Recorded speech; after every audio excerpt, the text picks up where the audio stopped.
Hello students, this is Deepak and you are watching Genius वाला YouTube channel. So hey students, आज की class शुरू करने से पहले मैं आप सभी को कुछ इंपॉर्टेंट बात बताना चाहूंगा। आज से इस चैनल पर इंग्लिश स्पीकिंग शुरू हो चुकी है और उनमें से आज इंग्लिश स्पीकिंग की फर्स्ट क्लास होने वाली है। इस फर्स्ट क्लास में मैं आप सभी को बताऊंगा सब्जेक्ट, हेल्पिंग वर्ब, वर्ब, इन तीनों चीजों के बारे में कि हमारा सब्जेक्ट क्या होता है, हेल्पिंग वर्ब क्या होती है और मेन वर्ब क्या होती है। तो चलिए शुरू करते हैं, लेट्स बिगिन।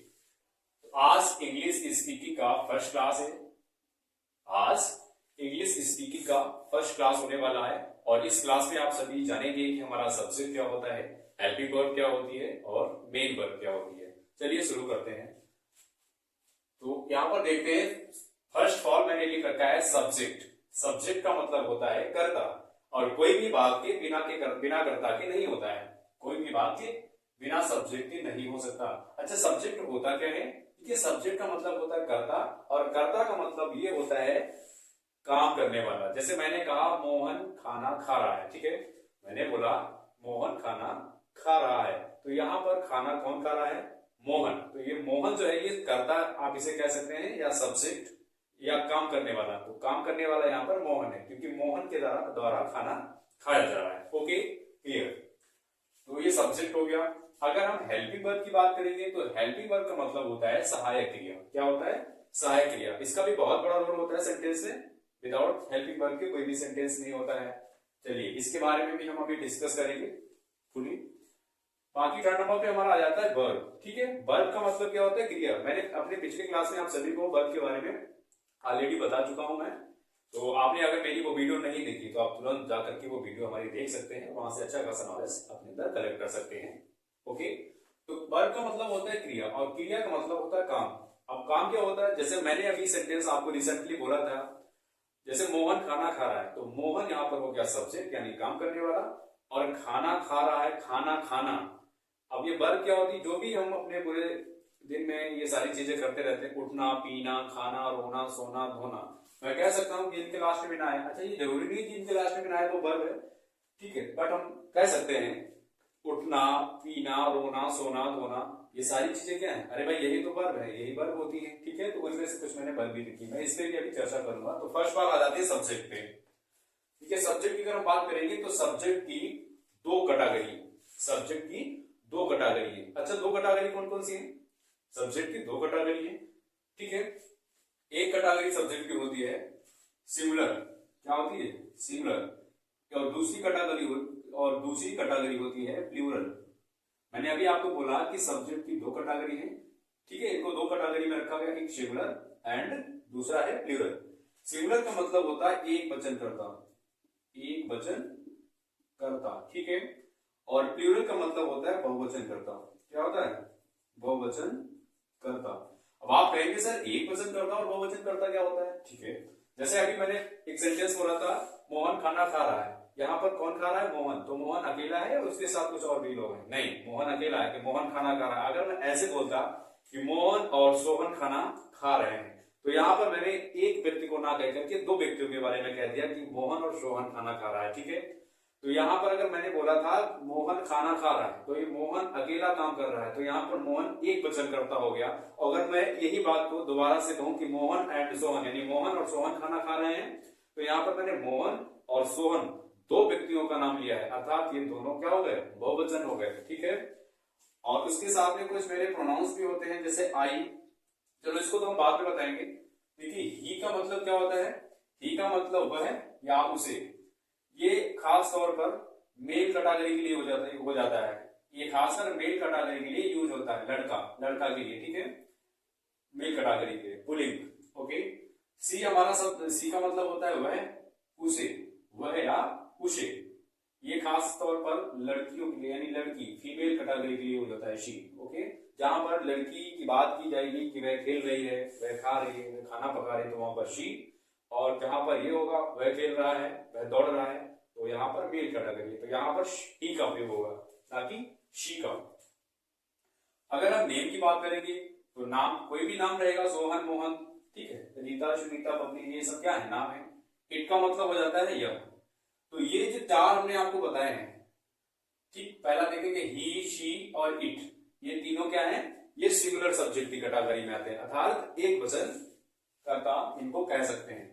और इन्हीं में नाम भी शामिल होता है, नाम जैसे सोहन, मोहन, ये जितने भी नाम होते हैं ये सिंगुलर में ही होते हैं। ठीक है, एक कर्ता के साथ अगर दूसरा कर्ता जुड़ा होता है तो वो वाला वाक्य हमारा बहुवचन में मान लिया जाता है, क्योंकि वहां पर एक कर्ता ना काम करके दो कर्ता काम कर रहे होते हैं। ठीक है, तो ये आप समझ चुके हैं। अब हम बात करते हैं प्लूरल सब्जेक्ट की, यानी बहुवचन कर्ताओं की। ये कौन कौन से होते हैं? देखिए, आई मीन्स मैं या मुझे, यू का मतलब तुम या तुम्हें, दे का मतलब होता है वे या उन्हें, यानी एक व्यक्ति ना होकर के बहुत से लोग, और वी का मतलब हम या हमें। आप कहोगे सर आई तो सिंगुलर लग रहा है हमें, आई मीन्स मैं होता है, आई मीन्स मैं होता है और मैं तो मैं सिंगुलर हूं। देखिए, यही तो इंग्लिश में अपवाद है जिसे हम एक्सेप्शन बोलते हैं। ठीक है, यू भी भाई बहुवचन माना जाता है, यू भी प्लूरल कैटेगरी में आता है। ठीक है, और वी भी कैटेगरी में आता है प्लूरल की। तो आप समझे हैं कि सब्जेक्ट दो कैटेगरी में रखे गए, एक सिंगुलर और एंड प्लूरल। मैं दोबारा से फिर से एक बार रिपीट करता हूं, सिंगुलर की कैटेगरी में ही, शी, नेम, इट, और प्लूरल की कैटेगरी में दे, वी, आई, यू। ओके, तो आई थिंक ये आपको क्लियर हो चुका होगा। अब हम चलते हैं अपनी हेल्पिंग वर्ब की ओर। ठीक है, हेल्पिंग वर्ब क्या होती है? Can, may, should, would, could, might, must, was, were, will, shall, will, will, has, have, had, is, am, are. ठीक है, ये हमारी सारी क्या होती है? ये सभी हेल्पिंग वर्ब होती है। मैं वन बाय वन आपको समझाऊंगा।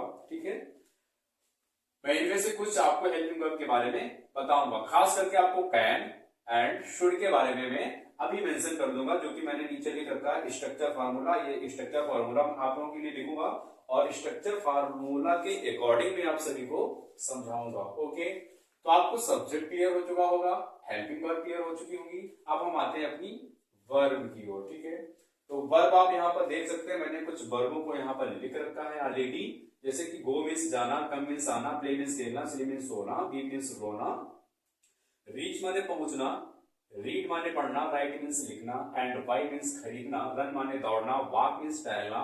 यहाँ पर एल साइलेंट है। ठीक है, बहुत से बच्चे वाक पढ़ते बट नहीं, वाक के साथ रॉन्ग प्रोनाउंसिएशन में वाक पढ़ते हैं। यहाँ पर एल साइलेंट है। मैंने साइलेंट वर्डों पर भी कुछ वीडियोस बना रखी हैं, आप इसी चैनल पर उन्हें देख सकते हैं और अच्छा खासा नॉलेज अपने अंदर कलेक्ट कर सकते हैं। तो इसे वाक पढ़ेंगे, इसे क्या पढ़ेंगे?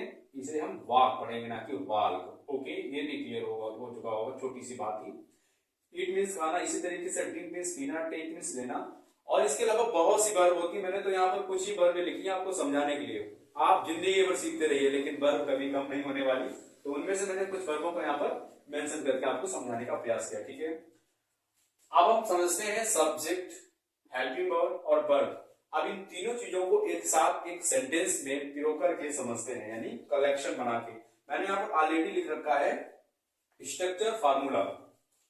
स्ट्रक्चर फार्मूला में मैं आपको बताना चाहूंगा, स्ट्रक्चर फार्मूला में मैं आप सभी को बताना चाहूंगा, देखिए सबसे पहले हमारा आता है सब्जेक्ट। क्या आता है? सब्जेक्ट प्लस उसके बाद में हेल्पिंग वर्ब, उसके बाद में helping verb plus verb.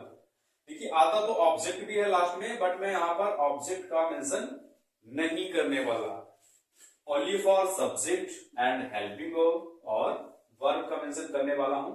Object की तो बात बाद में रहेगी, ये भी मैं आप सभी को बताऊंगा, लेकिन उससे पहले यहाँ पर सब्जेक्ट, हेल्पिंग वर्ब और वर्ब की बात कर लेते हैं। देखिए मैंने यहाँ पर कुछ हेल्पिंग वर्ब लिख रखी है, उनमें से कुछ ही हेल्पिंग वर्ब मैं आपको समझाऊंगा और आई थिंक आपको समझ में भी आ जाएगा। ठीक है, तो फर्स्ट ऑफ ऑल हमारा लिखा है कैन। ये क्या है? हेल्पिंग वर्ब है। तो कैन मीन्स, पहले तो कैन का हम हिंदी अर्थ जान लेते हैं। कैन का मतलब होता है सकता है, सकती है। ठीक, कैन का मतलब क्या होता है? सकता है एंड सकती है। ध्यान रखना, इसके साथ वर्ब की फर्स्ट फॉर्म आती है, V1 लिख सकते हैं। V1 का मतलब है वर्ब की फर्स्ट फॉर्म। ठीक है, मैं यहां पर कह सकता हूं मैं जा सकता हूं, मैं जा सकता हूं, मैं जा सकता हूं। मैंने अभी आपको बोला है कि कैन का मतलब होता है सकता है, सकती है। जब ऐसी सिचुएशन आती है, जैसे हम लोग कहते हैं मैं कार चला सकता हूं, वो तैर सकता है, वो काफी तेज दौड़ सकता है, वे आज आ सकती है, वे सब खाना खा सकते हैं। जब ऐसी सिचुएशंस आती है तो वहां पर कैन का प्रयोग होता है। ओके, यहाँ पर लिखा मैं जा सकता हूं, तो मैं लिखे यहाँ पर क्या है? मैं हमारा हो गया सब्जेक्ट जो कि प्लूरल कैटेगरी में यानी बहुवचन में है। तो मैं का इंग्लिश हो जाता है आई। सकता हूं सकती है, ये कैन का हिंदी हो जाता है सकता है सकती है, और यहाँ पर सिचुएशन के हिसाब से है को हूं में भी बदल दिया जाता है या बदला होता है सिचुएशन के हिसाब से। तो यहाँ पर देखेंगे मैं जा सकता हूं, यहाँ पर जा सकता हूं तो मैं का अंग्रेजी हो गया आई, सकता हूं। अब देखिए इसकी बात क्या होगी, सकता हूं, तो स्ट्रक्चर फार्मूला पर एक बार नजर रखिए, ध्यान दीजिए। फर्स्ट बार हमारा सब्जेक्ट हो गया, दूसरे नंबर पर हेल्पिंग वर्ब, और तीसरे नंबर पर हमारी वर्ब, वो भी वर्ब की फर्स्ट फॉर्म। वर्ब की 3 अवस्थाएं होती हैं, ये भी मैंने बता रखा है, आप इसी चैनल पर सर्च कर सकते हैं। वर्ब का पूरा क्लासेस मैंने अलग ही दे रखा है, और आप देख करके अच्छा खासा नॉलेज कलेक्ट कर सकते हैं। तो सबसे पहले हमारा आएगा सब्जेक्ट, जो कि मैंने ऑलरेडी लिख दिया है। उसके बाद में आएगी हेल्पिंग वर्ब, ठीक है। हेल्पिंग वर्ब हमारी यही है, तो सकता है सकती हूँ, इसकी अंग्रेजी हो जाती कैन, तो हमने दूसरे नंबर पर लिख दिया कैन, फर्स्ट नंबर पे आई, सेकेंड नंबर पे हेल्पिंग वर्ब कैन। ओके, आप समझ रहे होंगे आई थिंक। तो आई कैन, आप देखिए जा सकता हूं यानी जाना, जा का मतलब यहां पर है जाना से, और जाना का अंग्रेजी होता है गो, ठीक। और मैंने यहां पर बोला है वर्ब की फर्स्ट फॉर्म आएगी, ठीक है, कैन के साथ वर्ब की फर्स्ट फॉर्म, तो I can go, I can go, full stop. मैं जा सकता हूं, I can go. Very easy, कितना सिंपल था, आई होप आप सीखे होंगे। चलिए नेक्स्ट सेंटेंस देख लेते हैं। वह कार चला सकती है, ठीक, वह कार चला सकती है। देखिए कार चलाने को हम इंग्लिश में ड्राइव लिख सकते हैं, कार चलाना ड्राइव क्या होता है, DRIVE, ठीक, drive, DRIV, drive, drive is चलाना। आप कार चलाना, बाइक चलाना, ठीक है, उसको ड्राइव बोलते हैं। तो यहाँ पर कहा जा रहा है वह कार चला सकती है। देखिए इस बार यहाँ पर है वह और सकती है, आप गेस लगा सकते हैं कि स्त्री की बात हो रही है। तो मैंने बोला था शी माने वह है, उसे लड़की यानी फीमेल कैटेगरी के लिए होता है। तो वहां पर वह का मतलब देखिए, यहाँ पर वह का मतलब ही भी हो सकता है और शी भी, लेकिन कैसे, हम जब पढ़ेंगे पूरा सेंटेंस तो हमें पता हो जाता है यहाँ पर शी आएगा या ही आएगा, ठीक है। तो यहाँ पर लिख रखा है वह कार चला सकती है, अर्थात कोई स्त्री या लड़की की बात हो रही है, तो यहाँ पर हम लगाएंगे ही के, वह के लिए शी फर्स्ट फॉर्म सब्जेक्ट, और स्ट्रक्चर फार्मूला कह रहा है कि हेल्पिंग वर्ब दूसरे नंबर पे, तो सकती है इसके लिए होता है कैन, ठीक। और चलाना, चलाना को मैंने बोला है ड्राइव, तो फर्स्ट फॉर्म लिखेंगे DRIVE, ड्राइव, ठीक। वह कार चला सकती, कार को कार ही बोलते हैं, अ कार। तो मेरा सेंटेंस बनकर के रेडी हो गया, she can drive a car. Okay, very easy. I hope ये आज का हमारा इंग्लिश स्पीकिंग का फर्स्ट क्लास आप सभी को समझ में आया होगा। अगर समझ में आया है तो सेकेंड क्लास हमारा जल्दी आने वाला है, तो मेरे चैनल पर आप हमेशा विजिट करते रहिए, और हो सकता है कि इस पे अच्छा खासा आप यहाँ से नॉलेज कलेक्ट करेंगे। Thanks for watching this video, thank you.